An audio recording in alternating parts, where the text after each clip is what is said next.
ચાલો સફારીની મજા સાથે સમજીએ બ્રહ્માંડને જોડી રાખતા ગુરુત્વાકર્ષણના મૂળભૂત વિજ્ઞાનને. આ ખરેખર અદ્ભુત છે. જંગલમાં સફારી કરતા હોઈએ ત્યારે ચોક્કસ વિચાર આવે કે ઝાડ પરથી ફળ સીધું નીચે જમીન પર જ કેમ પડે છે. બસ આ અદૃશ્ય ખેંચાણ એટલે જ ગુરુત્વાકર્ષણ. બ્રહ્માંડનો દરેક પદાર્થ, પછી તે જંગલનો હાથી હોય કે ઝાડ, એકબીજાને આકર્ષે છે. આ અદૃશ્ય બળ ચોક્કસ ગાણિતિક નિયમોથી કામ કરે છે. આ પ્રખ્યાત સમીકરણ એ જ વૈશ્વિક નિયમોને સ્પષ્ટ રીતે સમજાવે છે. ચાલો આને સરળ બનાવીએ. અહીં F એટલે બળ અને G એ સ્થિરાંક છે. આ Gનું મૂલ્ય ક્યારે બદલાતું નથી. આગળ જોઈએ તો M1 અને M2 એ બે પદાર્થોનો ભાર એટલે કે વજન છે અને R તેમની વચ્ચેનું અંતર છે.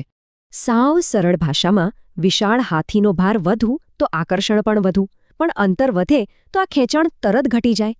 તો હવે સવાલ એ થાય કે આ ગાણિતિક નિયમો આપણી સફારી કે રોજિંદા જીવનમાં ખરેખર કઈ રીતે કામ કરે છે. આપણી પૃથ્વી એક વિશાળ ચુંબક જેવી છે.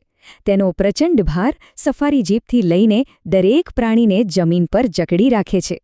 આ જ બળ આખા બ્રહ્માંડને બાંધી રાખે છે. તો વિચારો, અવકાશના આ અફાટ જંગલમાં બીજું શું નિયંત્રિત થતું હશે?